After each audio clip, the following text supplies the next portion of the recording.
अकारण करुणावरणालय अखिलेय प्रचने जगत आधार जगत नियंता जगत पालक जगत सृष्टा भक्तवांछा कल्पतरु भक्तवत्सल शरणागत वत्सल दीनबंधु दया सिंधु कृपा सागर असंख्य गुणगण मिले वृंदावन बिहारी गिरिवरधारी योगेश्वर भगवान बालकृष्ण प्रभु की महती कृपा करुणा से एवं उत्तराखंड ही नहीं बल्कि एक अलौकिक दर्शन को सजे हुए श्री गुरु जी महाराज की परम कृपा से आप सभी गाड़ी छीना अलई जितने भी इर्द गिर्द के गांव हैं सभी लोगों के अथक परिश्रम विशेष सहयोग से और हमारे विलग विलग क्षेत्रों से पधारे सभी आचार्य विद्वान पितृ मंडली संत मंडली के परम पावन पवित्र सानिध्य में बैठ करके आज भगवान की कृपा से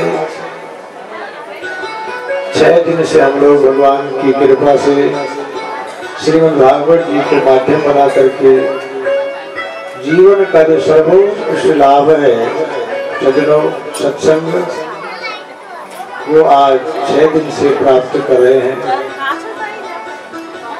सज्जनों, भगवान ही जब किसी जीव के ऊपर, किसी प्राणी विशेष के ऊपर विशेष अनुग्रह, विशेष कृपा करना चाहते हैं, तब ऐसा सुयोग, ऐसा सौभाग्य अधिक मास में भगवान की कथा सुनने का, भगवान की कथा कहने का ऐसा देव दुर्लभ अवसर हम और आपको भगवान की कृपा से प्राप्त होता है। बिनु सत्संग विवेक न होई, और राम कृपा बिनु सुलभ न सोई। बिना सत्संग की अथवा बिना महत्पाद रजोभिषेकम, बिना महापुरुषों की चरण की धूलि को अपने मस्तक पर लगाए बिना हमारा विवेक जागृत हो जाए, यह असंभव है। और ऐसा सत्संग बिना भगवान की कृपा के प्राप्त हो जाए, ये भी असंभव है। इसलिए भगवान ही जब किसी जीव, लेकिन क्रिया हम लोग भी करें कि कभी स्वप्न में और कभी भगवान कृपा करें किसी जन्म में हमारे जीवन में भी भगवान का प्राकट्य हो, हमारे हृदय में गोविंद की झांकी उपस्थित हो। उसके लिए हम लोग भी प्रयास करें, खूब भगवान का नाम जप करें। नाम महिमा पर मैं रोज ही थोड़ा थोड़ा आप लोगों को संकेत दे ही रहे हैं। सज्जनों, भगवान का नाम खूब जप करो। कृष्ण नाम में हमारा मन लगे, जीव का मन राम में लगे, इसलिए इतनी बड़ी रामायण लिखी। जीव का मन कृष्ण में लगे, इसलिए भागवत लिखी। शंकर जी में मन लगे, शिव पुराण।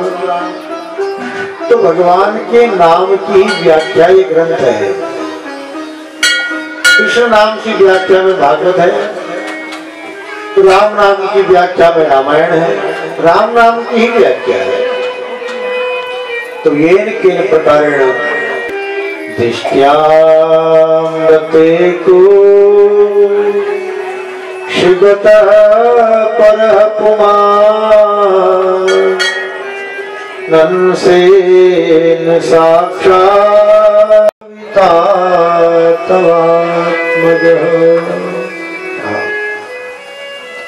सोचा कि मेरे भगवान तो आने वाले हैं, पर कंस को ऐसा डरा करके जाऊं कि उसका जीना दुर्लभ हो गया। नारद, तो मैं पहचानूंगा कैसे उसे, उसकी पहचान क्या है? नारद जी ने कहा, कंस जी बताओ वो कैसा होगा।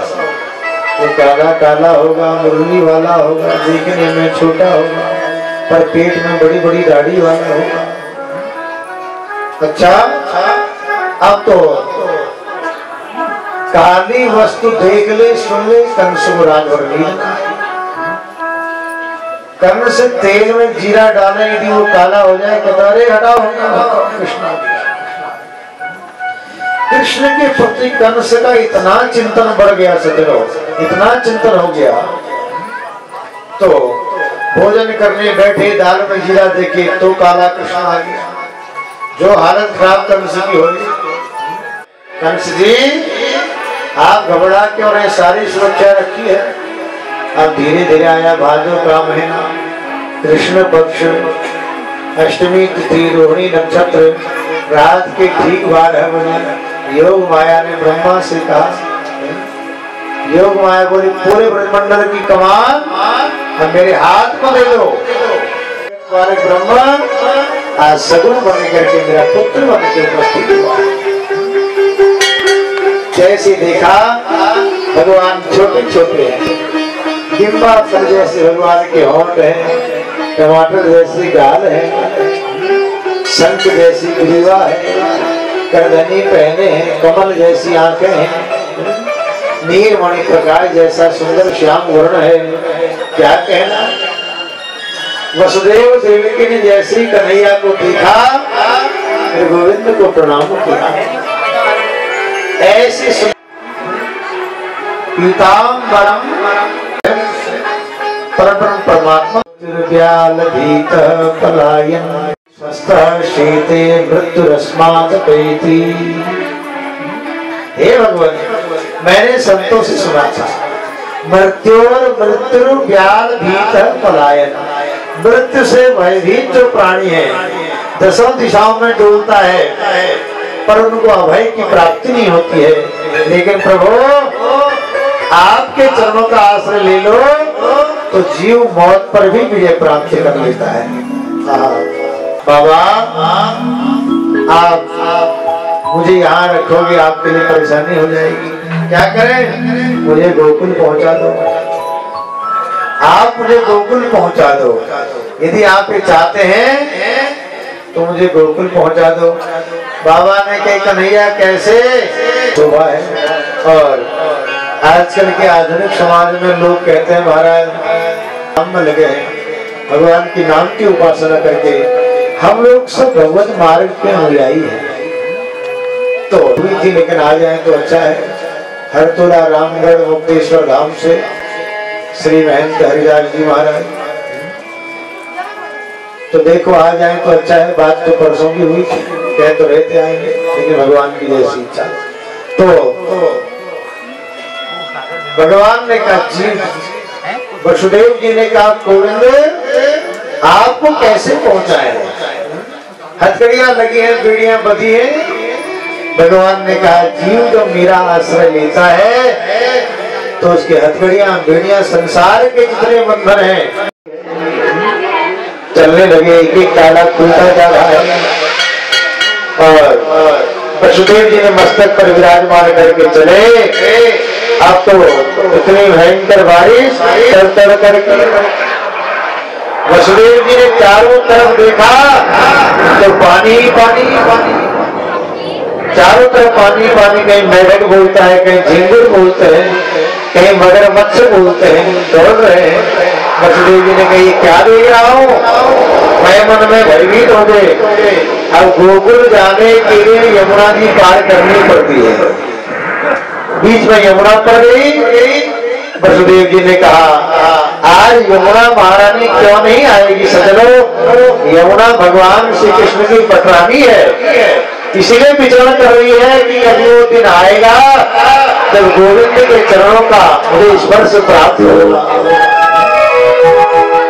लेकिन वसुदेव जी ने कहा भैया यमुना जी का स्पर्श तो बाद में होगा, लेकिन हम तो जल में पहले डूब जाएंगे। बाबा डूब जाएंगे। गोकुल जाने के लिए यमुना पार करना पड़ता है। तो वसुदेव जी ने कहा मार्गम ददौ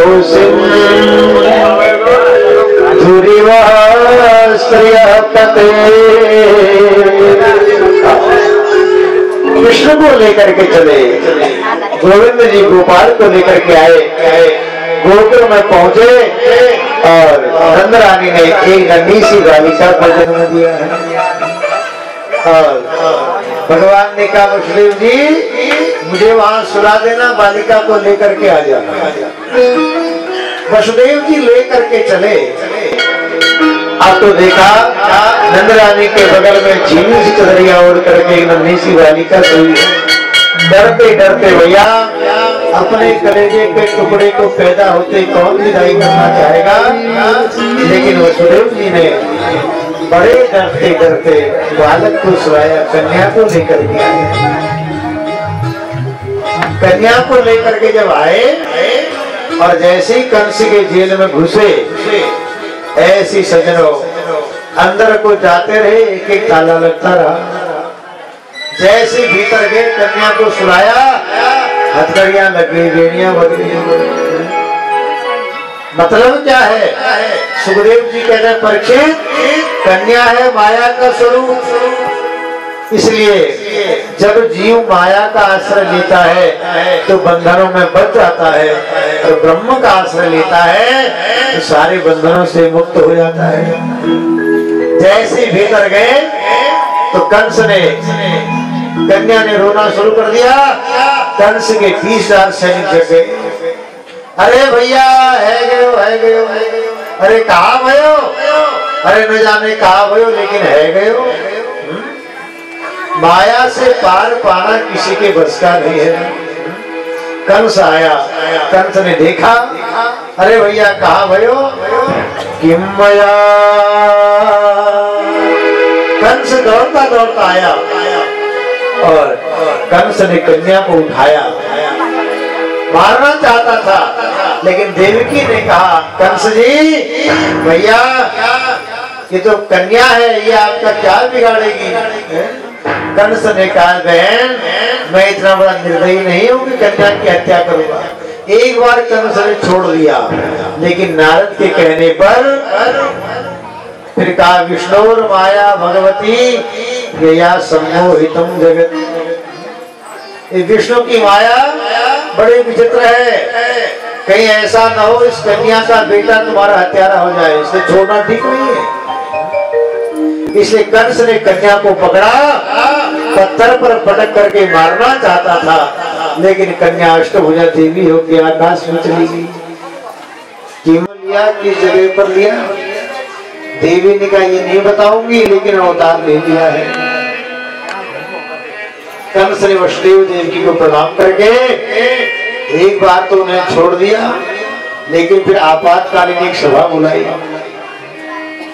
भयो आज प्रातः काल नवलखा हार आपको है जाएगा। बच्चों तो नंदा और सुनंदा ये दोनों नंद बाबा के घर डेरा डाल करके बैठे हैं। नंद बाबा ब्रज के राजा हैं। तो सजनों आज प्रातः 9 बज गया, कहा बात है गई, रोज तो भाभी सवेरे जग जाया करती, आज तो 9 बजे भाभी जगी नहीं, कहा बात है गई। नंदा ने देखा, दौड़ती दौड़ती गई, भाभी को दरवाजा खटखटाया, तब तक देखा बाहर से भीतर से चिटकन भी नहीं लगा था, खुला था। सुनंदा दौड़ती दौड़ती अंदर गई, तब तक देखा भाभी के बगल में झीनी सी चौरिया ओढ़ी एक नन्हे से बालक बैठ सोए हुए।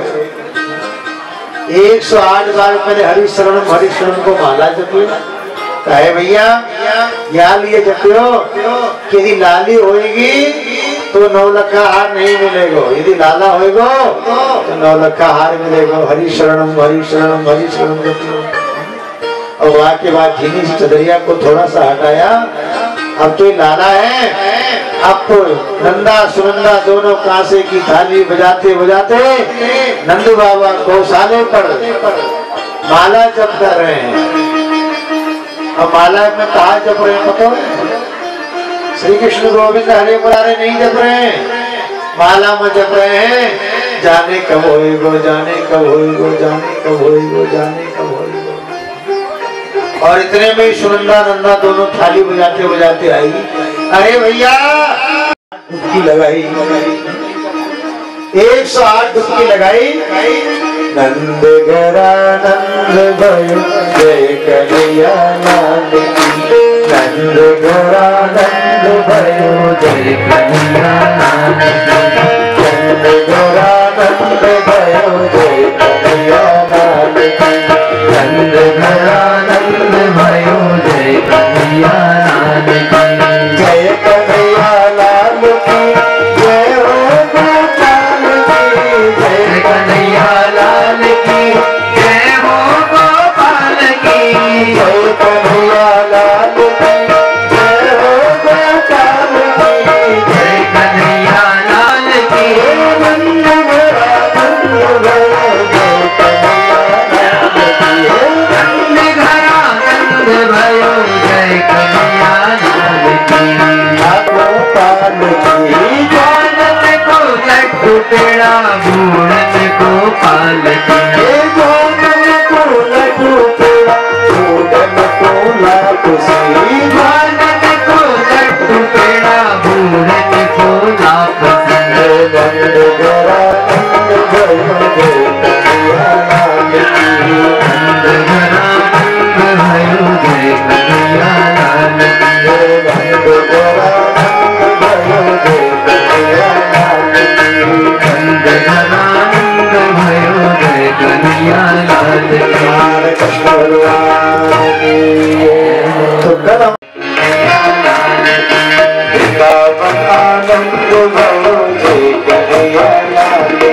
पहला संस्कार जात कर्म संस्कार कराया। ब्राह्मण ने जाकर के लाला को खूब आशीर्वाद दिया। अब जितनी गोपी है सज्जनों, आज जब उनको पता चली कि नंदरानी के लाला भय हैं, तो सब सज करके आ रही हैं। जितनी ब्रज की गोपियां सबने श्रृंगार किया और सब सज करके आ रही हैं। अरे भैया आज नहीं सजेंगी तो कब सजेंगी? और सज्जनों, एक 95 वर्ष की माता वहां ने सुनी कि नंद के लाला हुए हैं, तो वह चल दी। सब लोग अपने अपने बड़े बड़े चांदी सोने के परातों में 500-500 ग्राम के माखन के लड्डू बना करके और वहां में बढ़िया मिश्री पीस करके ले आए और एक दोहरे के मोहरे में फेंक रहे थे। बुढ़िया माता ने कहा, अरे लाला लियो 80 बरस पहले मेरे साड़ी का नया जोड़ा निकालो शादी वाला। आज बूढ़ी माता भी जोश में आकर के 95 वर्ष की मैया को 80 बरस पहले जो नया साड़ी को जोड़ा, बढ़िया बनारसी साड़ी चमचम चमचम करती हुई छम छम वो भी आ गई। अब बुढ़िया अम्मा ने कहा, अरे नथिया लाओ श्रृंगार का सामान। 16 श्रृंगार करने लगी। अब मैया को श्रृंगार तो बढ़िया भयो, लेकिन आंखों से ठीक तो कम है। ये आगे श्रृंगार में गड़बड़ी है। आंखन पे लगाने वाली चीजें तो होटल पे लगाई गई और होटल पे लगाने वाली चीज आंखन पे लगाई गई। श्रृंगार में गड़बड़ है गई। अब वहां फेंक रहे थे 500-500 ग्राम के माखन के लड्डू एक दूसरे के मोहड़े में। बुढ़िया माता के मोहड़े में एक दांत नहीं। एक लाला छोटो सा छोरा आयो और वहां ने एक माखन को लड्डू पकड़ो, सीधे बुढ़िया के मोहड़े में मारो मारियो। अब दांत तो है नहीं, हटके कहा गटक दे पेट में। क्यों रे लाला जे कहा भयो, जैसे कहा भयो कहा। दूसरे छोरा ने फिर माखन को लड्डू पकड़ो, फिर मोहड़े में। और दांत हो तो हटके, दांत तो है नहीं, हटके कहाँ थे गटक दे पेट में। अरे भैया तेरा मुंह मीठा है तो ताऊ पता नहीं चलेगी कहा भयो। अरे नंद के लाला भय। अच्छा तो बुढ़िया भी नाचने लग गई। गोप्या सुमृष्ट मणि तुम दलने चित्रांबरा पति शिखा चितमाल्य वर्षा नंदालयं सबलया ब्रजतीर्विरोधो व्यालोल कुंडलपयो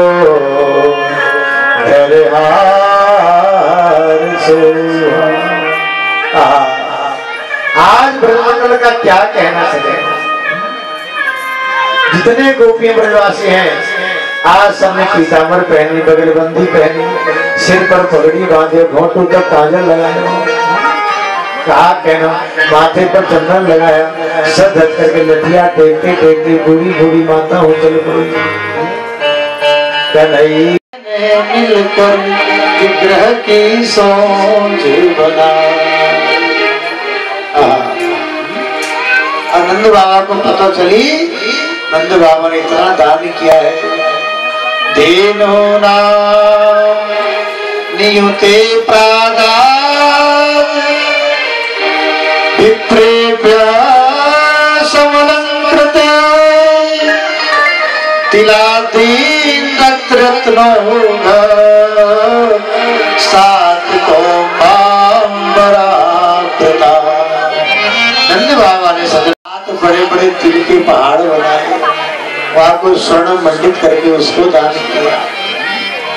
परमात्मा का उत्सव है, प्रभु का प्राकट्योत्सव है। इसे धूमधाम से नहीं मनाएंगे तो किसे मनाएंगे। सारे सारी गोपियां स्वीकार करके दिव्य सर्जन करके आए हैं। आज नहीं सजेंगी तो कब सजेंगी। लेकिन सज्जनों रोहिणी माता नहीं आई। माता रोहिणी नहीं आई। क्यों? रोहिणी इसलिए नहीं आई, नंद बाबा ने कहा रोहिणी ये संसार के नियम अलग है, ये परब्रह्म परमात्मा का जन्मोत्सव है। यहाँ संसार के नियम लागू नहीं होते हैं। भगवान के काम में संसार के कोई नियम लागू नहीं होते। इसलिए जब हमारे यजमान और ब्राह्मण संकल्प लेकर के तो यज्ञ का अनुष्ठान के लिए बैठ जाते हैं तो संसार के नियम तो अलग है। ये तो गोविंद का जन्मोत्सव है। खत्म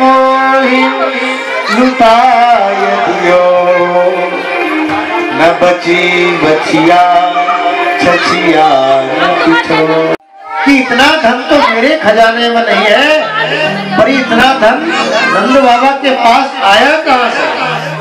अब कुबेर को कौन समझाए कि भैया जितना दान करोगे उससे धन घटता नहीं बल्कि बढ़ता है। दान किए धन ना घटे, दान करने से धन घटता नहीं। जितना दान करते हो, इसलिए संत और समुद्र ये दो कभी किसी का कुछ लेते नहीं। 10 देते हो तो 50 करके वापस हो जाता है। समुद्र में आप कुछ भी डाल दो, लहर आगे किनारे कर देगी। समुद्र किसी का नहीं लेता है। उसके बाद स्वयं के पास इतना बड़ा खजाना है रत्नों का, उससे किसी की आवश्यकता ही नहीं। लेकिन सज्जनों, एक पंखा भी जो मंदिर में टांग करके आते हैं तो 3 पंखुड़ियों पर 4 पीढ़ी का नाम दिखाते हैं। क्या दिया तुमने? और कई जगह तो मंदिरों में जाओ तो ऐसा लगता है कि भगवान का मंदिर है कि किसी त्रिलोक सिंह भीम जी। सेवक कहिए सो शुचि सेवा। सबसे पहले उस सेवा में आपकी रुचि होनी चाहिए। और कहते हैं अरे मेरा नाम लिखा, हाँ आपका नाम लिखिए, मैं तेरा नाम लिख तेरी नाम लिख चलिका वो तो पूना रहती है। क्या फायदा?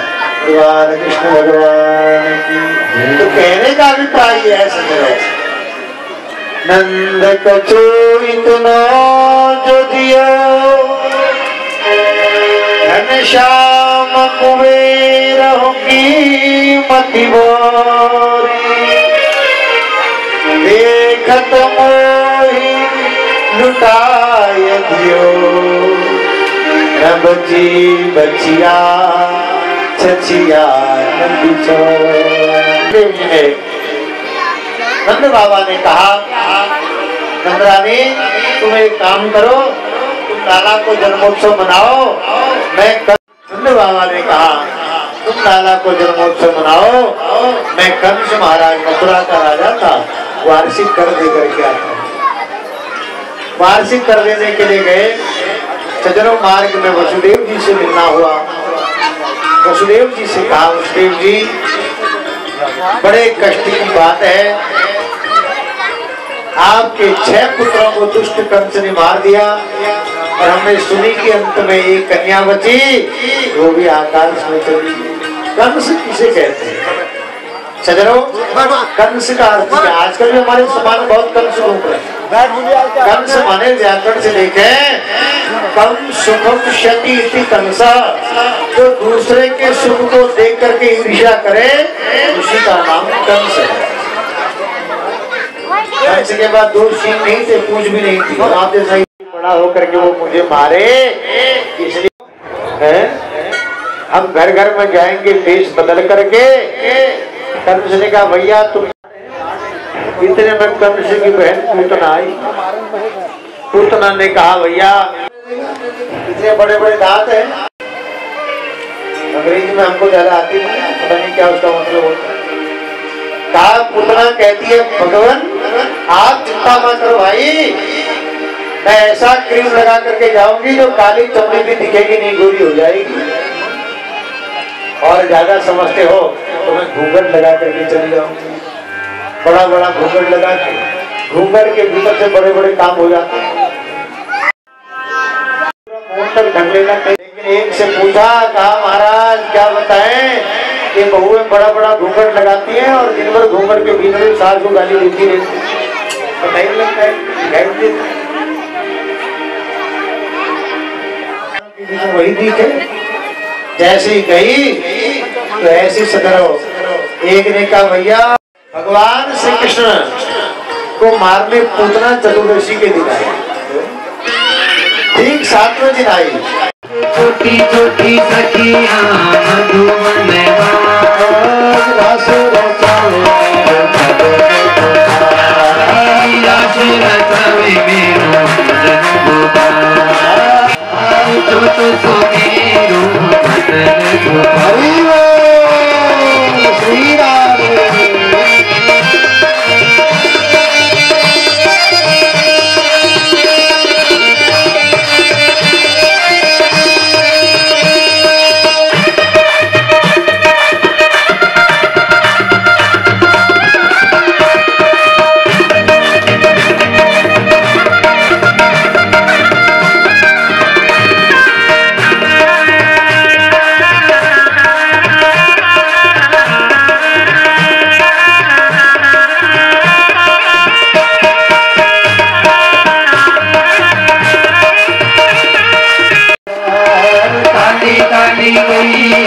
गोरे गोरे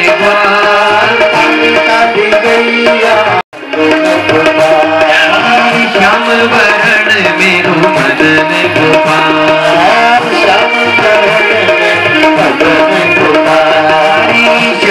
वरण मेरो मदन गोपाल। छोटी छोटी छोटी छोटी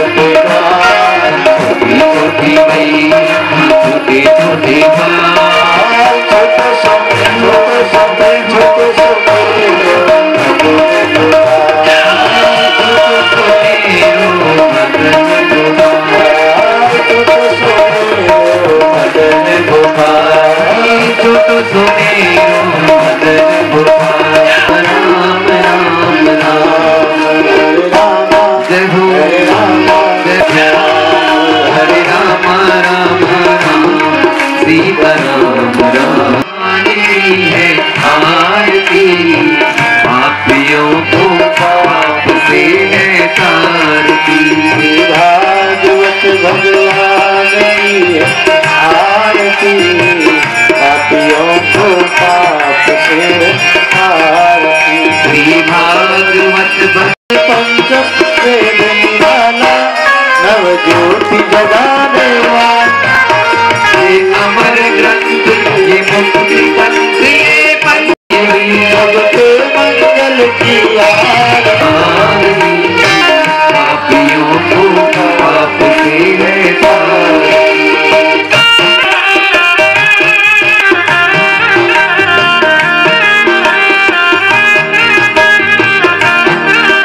बिगड़ी बनाने वाला यही घनश्याम, यही राम, यही घनश्याम, यही श्री राम, यही घनश्याम, यही प्रभु की भगवान की है आरती।